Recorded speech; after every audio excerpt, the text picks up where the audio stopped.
10 जनवरी 2018 Jammu and Kashmir के Kathua district के इलाके रसाना में एक कपल रहता था, मोहम्मद यूसुफ पुजवाला और नसीमा बेबी।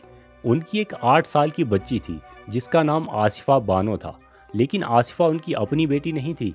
एक कार एक्सीडेंट के चलते वो अपनी 2 बेटियों को खो चुके थे, इसलिए उन्होंने नसीमा की भाई की बेटी आसिफा को अपना लिया। उनके घर में बकरियां, गाय और घोड़े थे और इसी से उनका गुजारा होता था। आसिफा का काम था कि घोड़ों को चराने ले जाना और शाम को घर वापस ले आना, और वो ये काम बड़े शौक से करती थी क्योंकि आसिफा को घोड़े बेहद पसंद थे। रोज़ की तरह वो एक दिन घोड़ों को चराने ले गई।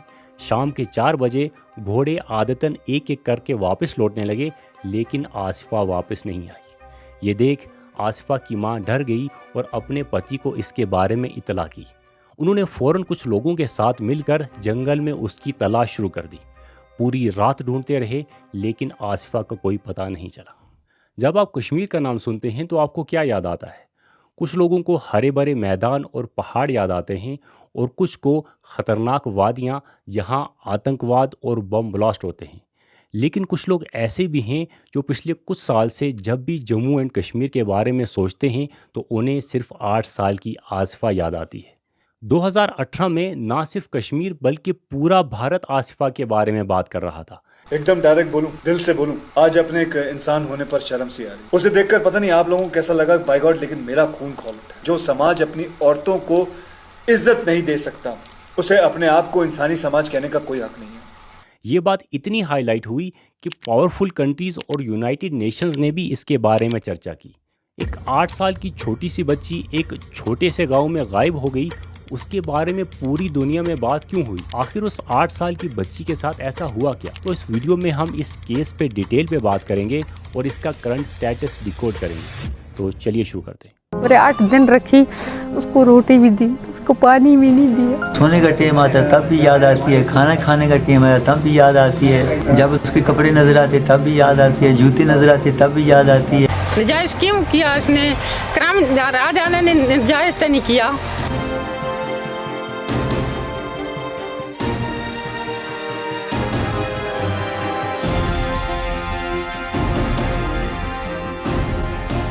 फिर इधर बहुत बड़ा जख्म था, इतना सारा, मुंह में इतनी मिट्टी थी, बहुत बुरी हालात की थी उसकी। पूरे 8 दिन रखी, उसको रोटी भी दी, उसको पानी भी नहीं दिया। किसने रखी? वो एक घड़ी नहीं रहती थी रोटी से बगैर, चलती थी तो आती थी, मम्मी हमको भूख लग गया, रोटी दे दो। और कितने दिन वो भूखा रखा है, वो इतना बहुत अफसोस है। अपनी भाई इतनी जुल्म से वो मारी है, बहुत जुल्म किया है।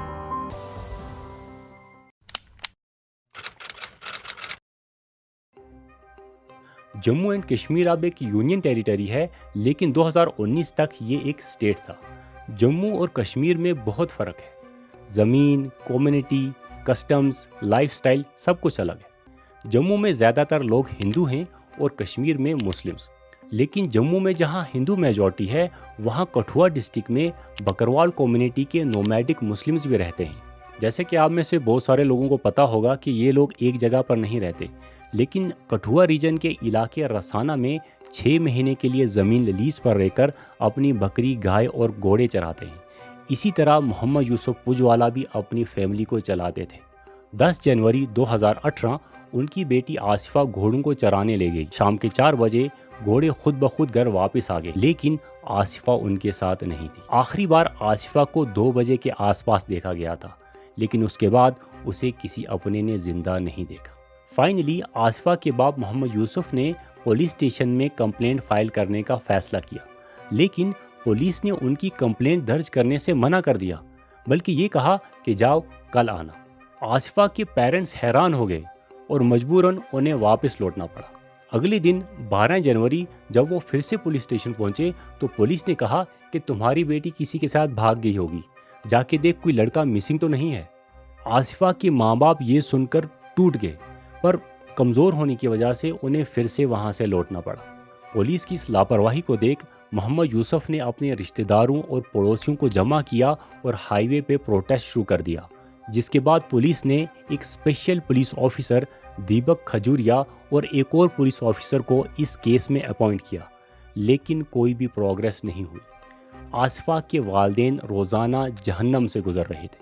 17 जनवरी मतलब एक हफ्ते बाद आसिफा के वालिद अपने घर के आंगन में दुखी बैठे थे कि एक पड़ोसी दौड़ता हुआ आया और उसने बताया कि आपकी बेटी का पता चल गया है। लेकिन खुशी होने से पहले ही उसने बताया कि आसिफा की लाश जंगल की झाड़ियों में मिली है। ये सुन के उनके पैरों के तले से ज़मीन खिसक गई और अपनी छाती पीटते हुए वो उस जंगल की तरफ दौड़ पड़े। आसिफा की माँ भी चिल्लाते उसका नाम लेते हुए दौड़ती रही। उनके घर से सिर्फ 1 किलोमीटर दूर जंगल की झाड़ियों में आसिफा की लाश मिली। मंजर इतना भयानक था कि पत्थर भी रो पड़े। उसकी दोनों टांगें टूट चुकी थी, शरीर खूनो खून था, नाखून काले और बॉडी नीली पड़ चुकी थी। उसके कपड़ों में मिट्टी और खून मिक्स हो चुका था। रीढ़ की हड्डी तोड़, गला इस तरह गोटा गया था कि गले की हड्डी तक टूट चुकी थी और उसके प्राइवेट पार्ट्स को भी बहुत ही बुरी तरह टॉर्चर किया गया था। ये सब देखकर सबके दिल एक पल के लिए थम गए। सबको लगा कि ये एक बुरा सपना है। आसिफा की बॉडी को तुरंत पोस्टमार्टम के लिए डिस्ट्रिक्ट गवर्नमेंट हॉस्पिटल भेज दिया गया। फॉरेंसिक ऑफिसर्स ने सभी एविडेंसेस कलेक्ट कर ये साफ कहा कि ये एक मर्डर केस है। डॉक्टर्स का ये मानना था कि ये काम दुनिया के सबसे खतरनाक जानवर ने किया है, आदमी ने। आसिफा की लाश मिलने के बाद भी पुलिस ने इस केस में कोई दिलचस्पी नहीं दिखाई।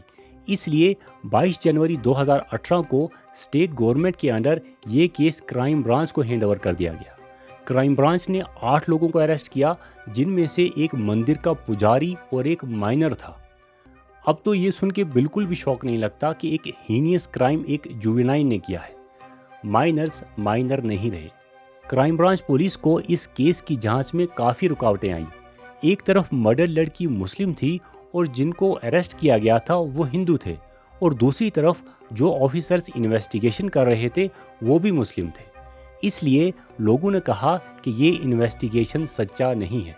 सबसे शॉक कर देने वाली बात ये थी कि अरेस्टेड सस्पेक्ट्स में से आधे पुलिस वाले थे। एक तरफ पुलिस अरेस्ट कर रही थी और दूसरी तरफ अरेस्ट होने वाले पुलिस वाले ही थे। 9 अप्रैल 2018 कठुआ कोर्ट में पुलिस ने इन 8 लोगों के खिलाफ चार्जशीट फाइल करने की कोशिश की, लेकिन वहां के एडवोकेट्स ने किलर्स की सपोर्ट में पुलिस का विरोध किया और उन्हें अंदर नहीं जाने दिया। मतलब पूरा बार एसोसिएशन ही एक धार्मिक लाइन पे चला गया। पुलिस ने बहुत कोशिश की लेकिन कोर्ट में दाखिल नहीं हो पाए। वहां के सभी लोगों का सपोर्ट क्रिमिनल्स के साथ था। मजबूरन पुलिस को जज के घर जाके चार्जशीट फाइल करनी पड़ी। अब लोग किलर्स की सपोर्ट में प्रोटेस्ट कर रहे थे। इसमें रूलिंग पार्टी के 2 मिनिस्टर्स भी शामिल हो गए। सबसे शर्मनाक बात ये थी कि प्रोटेस्ट में उन्होंने भारत का तिरंगा हाथ में ले रखा था और किलर्स को रिलीज करने की डिमांड कर रहे थे। इस प्रोटेस्ट के चलते आसिफा के परिवार के लिए जान का खतरा इस कदर बढ़ गया था कि कोर्ट ने उन्हें प्रोटेक्शन देने का ऑर्डर दिया। न सिर्फ उन्हें बल्कि जो लेडी एडवोकेट आसिफा के हक में थी उन्हें और जान से मार देने की धमकियां मिली। पानी बॉयकॉट किया, मुझे सोशल बॉयकॉट किया, कमरों में पर्चे लगाते हैं, बोलते हैं कि भाई इस वकील को अंदर आने की परमिशन नहीं है। मुझे पता नहीं मैं कब तक जिंदा हूँ। I can be killed, I can be damaged। ये देख सुप्रीम कोर्ट ने इस केस को पंजाब स्टेट में ट्रांसफर कर दिया और इन्वेस्टिगेशन के दौरान मीडिया और पब्लिक को अलाउ नहीं किया गया। ये समझाना मुश्किल है क्योंकि आमतौर पे लोग विक्टिम्स के फेवर में प्रोटेस्ट करते हैं, लेकिन यहाँ पर लोग किलर्स की सपोर्ट में प्रोटेस्ट कर रहे थे। अफसोस की बात ये थी कि इस केस का असली मुद्दा आसिफा और उसके साथ हुआ जुल्म और हादसा, ये सब पीछे रह गया और आगे क्या आ गया, धर्म और राजनीति। तो क्राइम को किसी रिलीजन और पॉलिटिक्स के साथ जोड़कर आप असली मुद्दे को कैसे भटका सकते हैं, इसकी बेस्ट एग्जाम्पल आसिफा का ये केस है।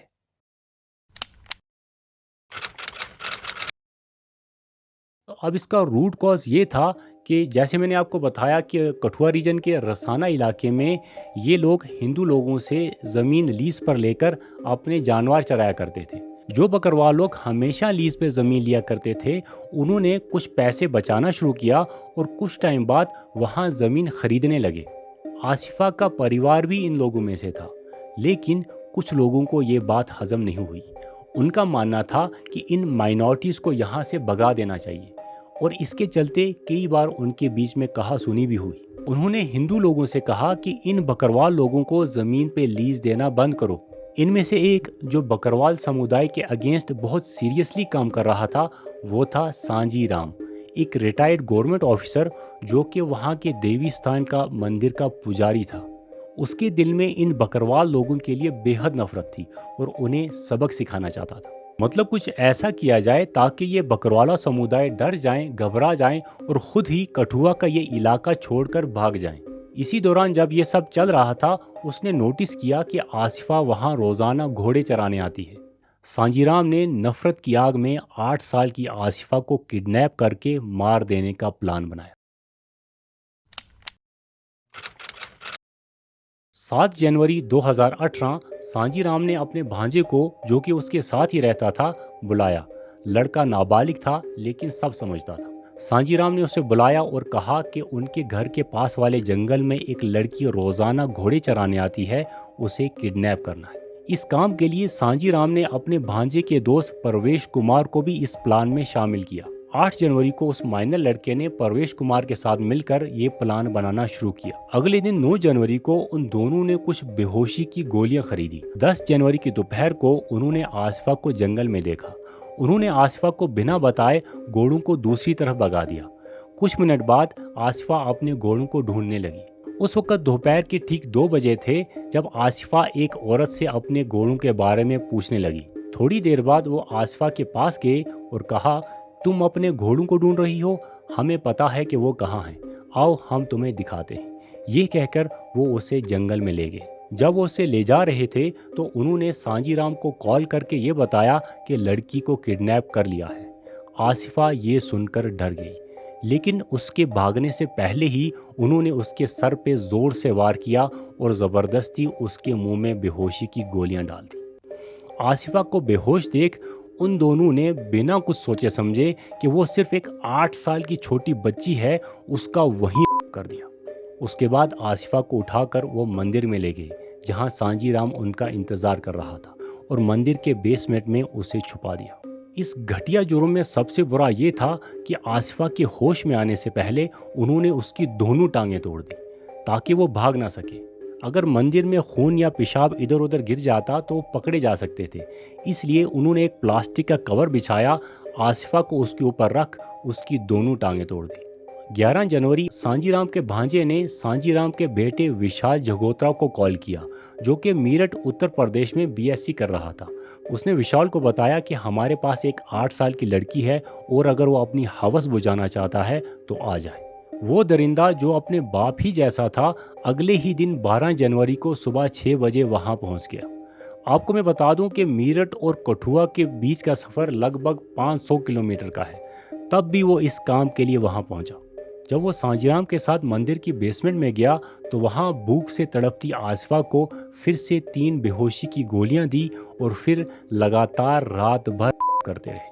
जब उनकी भूख मिट गई तब सांजीराम ने कहा कि अब आसिफा को ख़त्म करने का वक्त आ गया है। वो आसिफा को एक छोटे से पुल के नीचे ले गए, लेकिन जो ही वो आसिफा की जान लेने लगे, स्पेशल पुलिस ऑफिसर दीपक खजूरिया वहाँ पहुँच जाते हैं।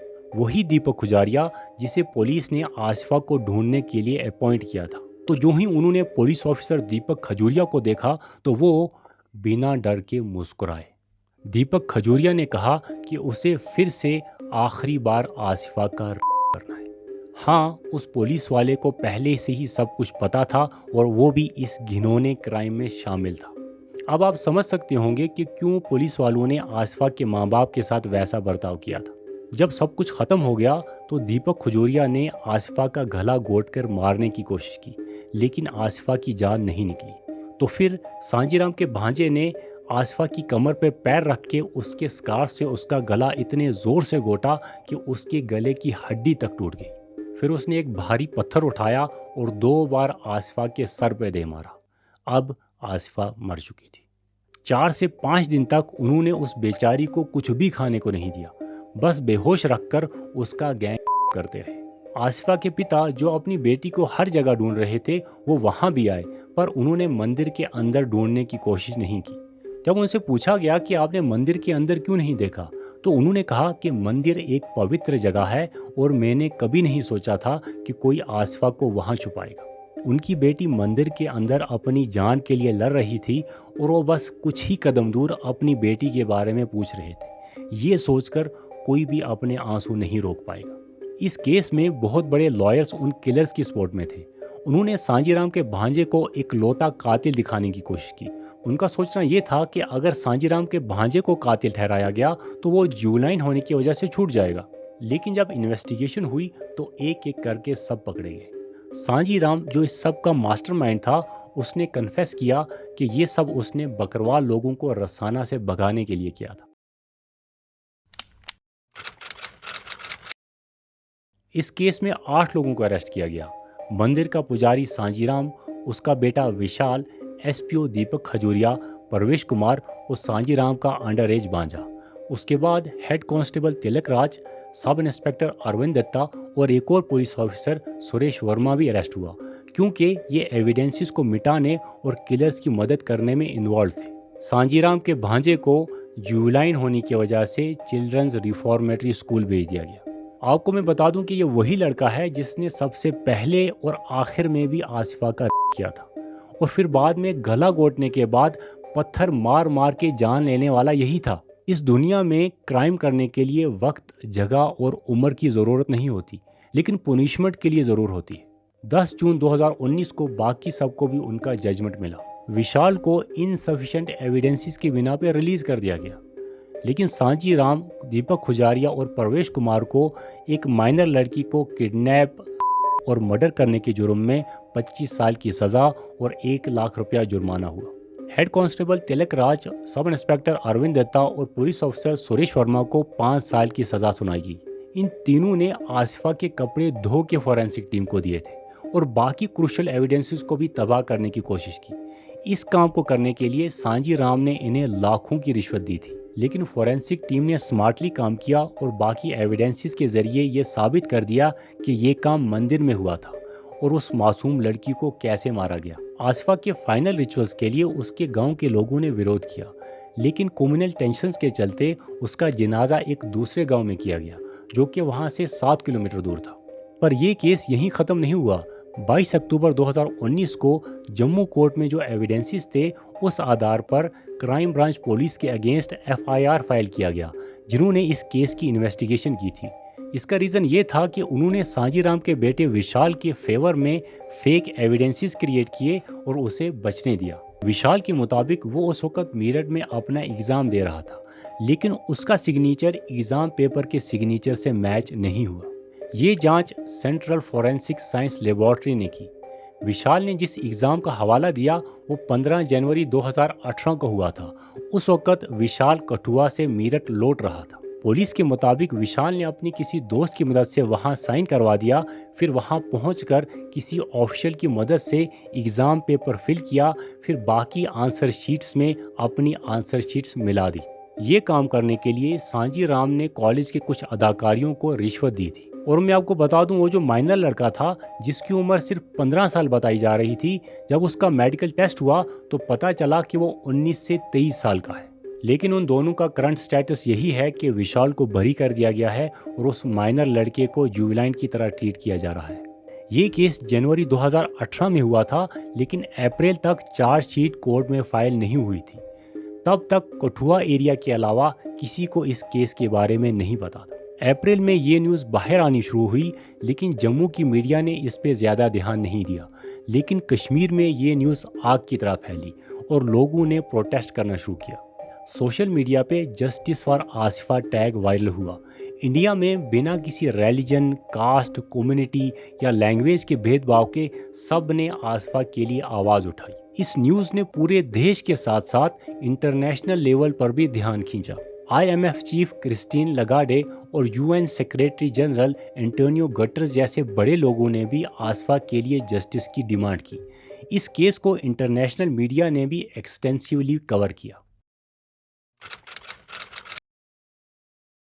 जब ये सब हो रहा था और लोगों को पता था जो भी हुआ गलत हुआ, तब भी कुछ रिलीजियस हार्डलाइनर्स कल्प्रिट्स की सपोर्ट में खड़े रहे। रिलीजन अच्छी चीज़ें सिखाता है, कोई भी रिलीजन ये नहीं सिखाता कि दूसरे धर्म के लोगों को नुकसान पहुंचाओ। अगर मैं किसी क्रिमिनल की इसलिए सपोर्ट करूं क्योंकि वो मेरे धर्म का है, तो ये मेरी सबसे बड़ी बेवकूफ़ी इसलिए होगी क्योंकि ऐसे शख्स को बचा के क्या मैं अपनी फैमिली को ख़तरे में नहीं डाल रहा? क्या मैं एक ऐसे आदमी को अपने घर या पड़ोस में देखना पसंद करूंगा जिसे मैं जानता हूं कि इसने कत्ल या जैसा क्राइम किया है? बिल्कुल नहीं। मुझे हर वक्त डर रहेगा क्योंकि उसका पास्ट मेरे सामने है। धर्म और रिश्ते इन हालात में मायने नहीं रखते। सेफ्टी और इंसाफ किसी धर्म या रिश्तों के आधार पर नहीं चलाए जाते। याद रखें, ये लोग चाहे जिस रिलीजन से भी हों, सिर्फ धार्मिक भावनाओं को भड़का कर अपना काम कर रहे हैं।